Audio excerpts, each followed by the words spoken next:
Good morning, ladies and gentlemen. Dio here with a first 10 turns guide from Miao Ying on the very hard difficulty in the Realms of Chaos campaign. This is an extremely difficult start to make a guide on, as all of the surrounding Chaos factions are so unpredictable, but hopefully this will help you get your campaign off to a good start. But without further ado, let's get to it. To start things off, we want to balance our Yin and Yang to gain access to powerful buffs and summons. In order to do that, we'll need to recruit a Lord with the Yang alignment. Now that we're in harmony, it's time to attack the enemy army.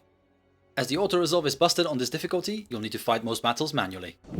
Hide all of your infantry in the back here and move your cavalry ahead to help flank the enemy.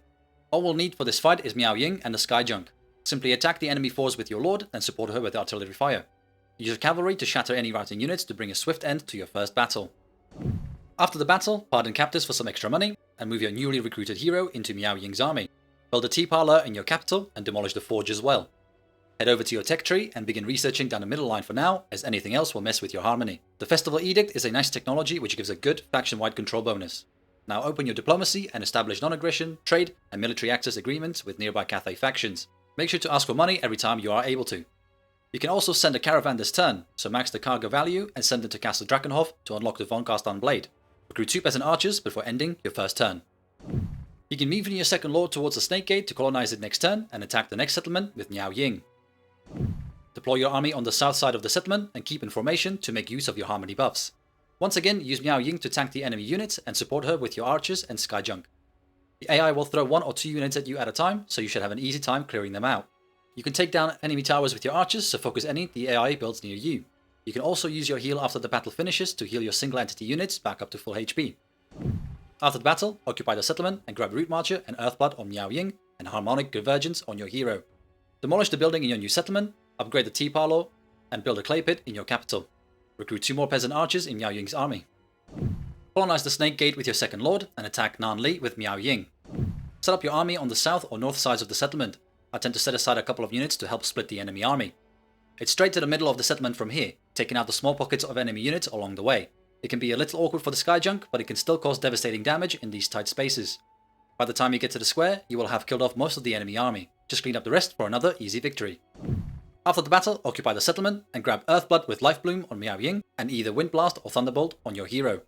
Demolish the building in Nanli and upgrade the mines of Nanyang to tier 2 and set the province commandment to the Fire Dragon's Edict. Set the Snake Gates commandment to the Bastion Reinforced and recruit a couple more archers into your army. Keep checking the diplomacy for more opportunities to establish trade agreements. Begin moving Miao Ying back up north and recruit a few more peasant units into her army.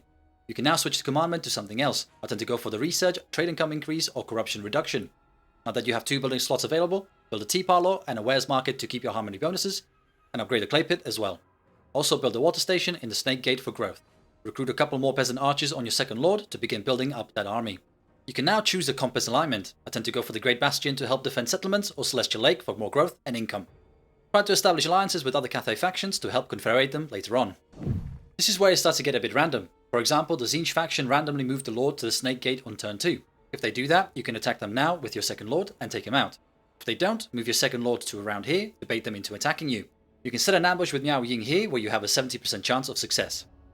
If you did fight the Zinj army, then grab Root Marcher and Dragon's Breath on your second Lord and then move him north to help defend other gates. Then attack Terracotta Graveyard with Miao Ying.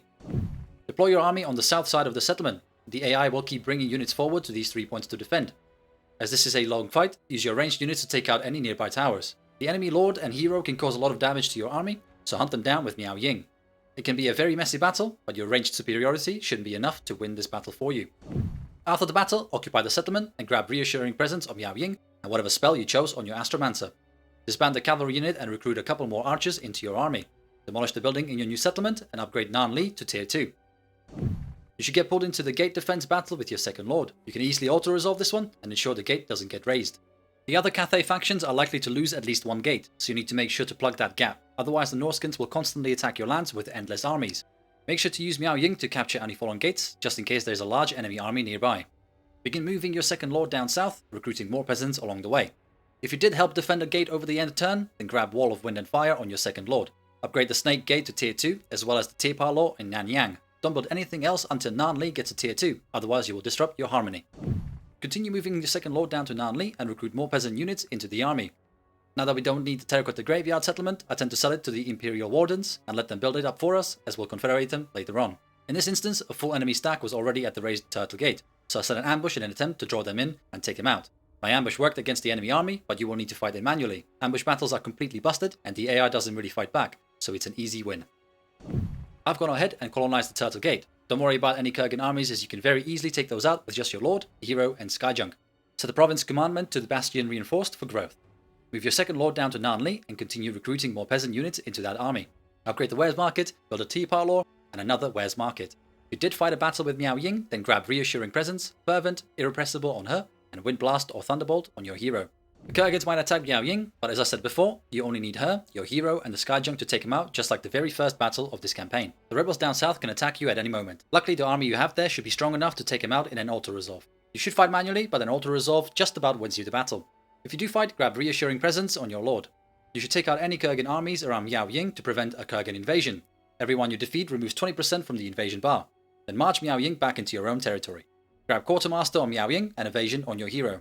Upgrade your capital to tier 3, and also upgrade the Wares Market. Continue upgrading your gate and build a Bastion lumber pile where possible. When your caravan does level up, I recommend you prioritize Wayfinders to help prevent ambushes. Now that you've secured the gates for now, begin moving Miao Ying down south to deal with the rebels. Replace any units you may have lost in your second army. Upgrade any buildings you have available. This will vary depending on when you were attacked by the rebels. Make sure to keep upgrading your gates to increase their garrison. And that's it, the first 10 turns for Miao Ying on the very hard difficulty. This has been a very challenging guide to make due to the crazy unpredictability of all the chaos factions you are surrounded by. Hopefully this will help show you what you should aim for in the very early parts of your campaign. Once you take out the rebels, you should focus on the Skaven and Greenskins in your Cathay lands and confederate your neighbours. After that, you should have an easy time holding your territory while you go soul hunting. See you next time.